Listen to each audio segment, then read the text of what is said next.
Welcome to Spa Academy Module 1, The Business of Brewing. I'm Julian, and in this module, we'll look at the 6 key factors in professional brewing, which are choice of business model, success factors, drivers of beer sales, goal setting, equipment finance, and excise tax.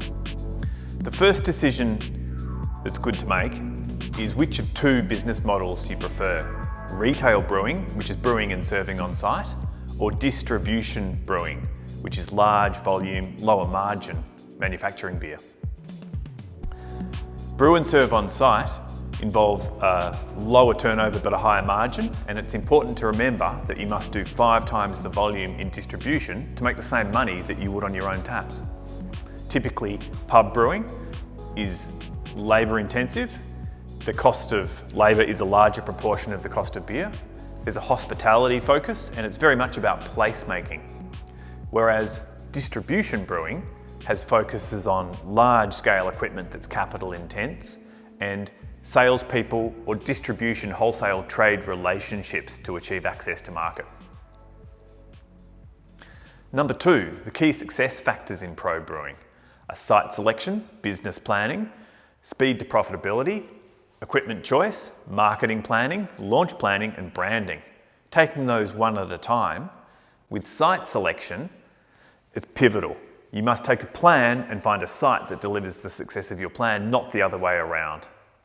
It's a common mistake to find a site, try and imagine the design of a brewery, and hope that it'll be financially successful.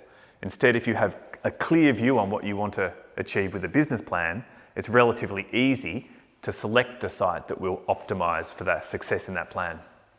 The kind of things that are considered in site selection are utilities, the zoning of the property, the length and the specifics of the lease deal, whether there's an option to buy the property, do you have an option to get out of the lease if you don't achieve planning consent that you need to be able to brew on site? There are obviously key differences. If you're a brew pub, you'll be looking for a very different site than you would for manufacturing. A brew pub is really focused on getting the largest number of licensed patrons in the venue on the liquor license. Having good footfall and having a busy site would lead to success.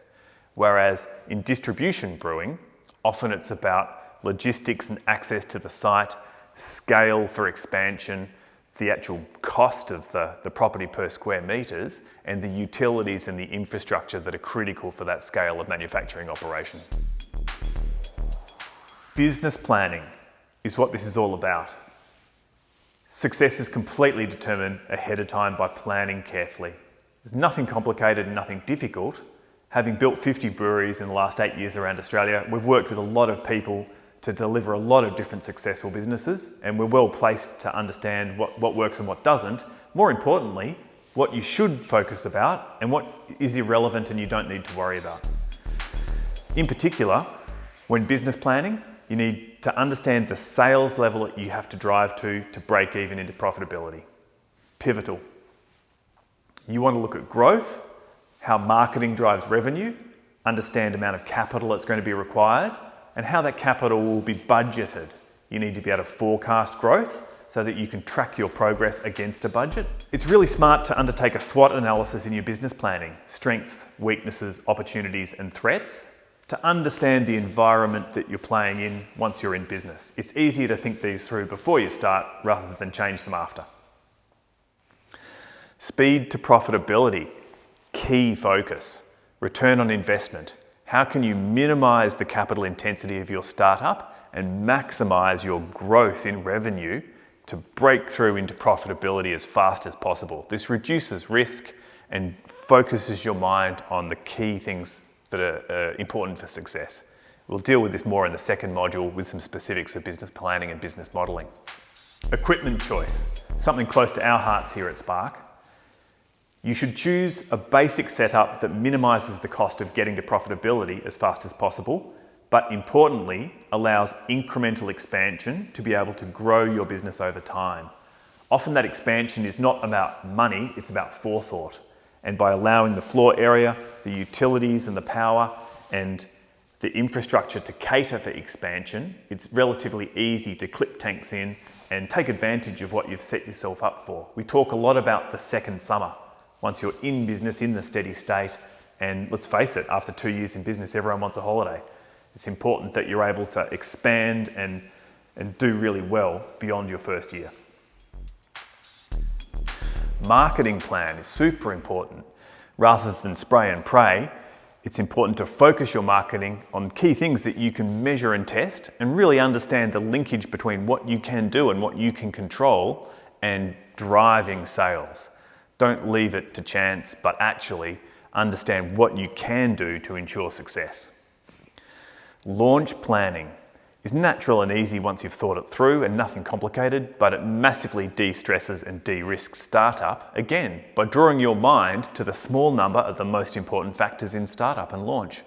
And branding, super important, and often evolves from a combination of the brewer and the business owner, the site and the provenance of the brewery, and the consumers, the people that drink the beer. And within this golden triangle, a unique brand evolves over the first few years of operation that allows you to set yourself apart from competition and really clearly communicate what you stand for through your work. To goal setting. This is an excellent way to reduce stress and maximise your chance of success. Just a small number of key goals up on the board allow you to track your progress as you go along and just focus a team of people on working towards the same end. In particular, some common goals that are set some numbers around good return to capital, the speed to profitability, and in particular, the potential to be able to expand once you're trading and grow profitably over time. What is it that sells beer? What are the drivers of beer sales? For a start, it's a product that's high quality, consistent, that's interesting and relevant to the times and to the place. It's for a venue brewery, very much a hospitality experience. While every brewer thinks that they're selling beer, every drinker is actually buying a more well-rounded hospitality experience that it's important to respect and cater for. For a distribution brewery, it's branding that sells beer. It sets you apart with unique differentiation in what's an increasingly crowded competition for taps and competition for shelf space. Trade relationships are super important to bring to the table initially or develop within your first few years to give you access to large-scale markets if that's what your business case is seeking to achieve. And marketing, again, can't stress enough how important it is to actively plan and consciously focus on marketing for success. Equipment finance is typically structured with a 20% deposit and then a delay in repayments. So the brewery is installed and you're selling beer and cash flow positive before you start making repayments. A brewing system that can brew 40 kegs per week would lease to own for about $1,200 a week. That's revenue from slightly more than 1 keg of sales. So you can lease a brewery for 1 keg of sales that can brew 40. The 5 months delay in repayment is enough time to fit your site out, build up your launch, install the system and commission, fill the tanks with beer, and open with your launch plan. Excise tax. We used to joke that this was everybody's favourite part of the module. In fact, at the moment, it probably is. It was recently announced and currently, the Australian Federal Treasury has completely removed excise from small brewers. It's a massive advantage for new brewing businesses. Anybody that sells approximately 100 kegs a week of 5% beer, if they brew that rather than buy it, receive a $350,000 excise rebate each and every year, which is sufficient to buy a brewery that can brew that scale. What that means is, previously, and at large-scale brewing, excise is approximately $60 of every keg's value. By not having to pay that $60 excise, small brewers have an advantage that assists them in cash flow and improves their profitability to make it a solidly profitable small business.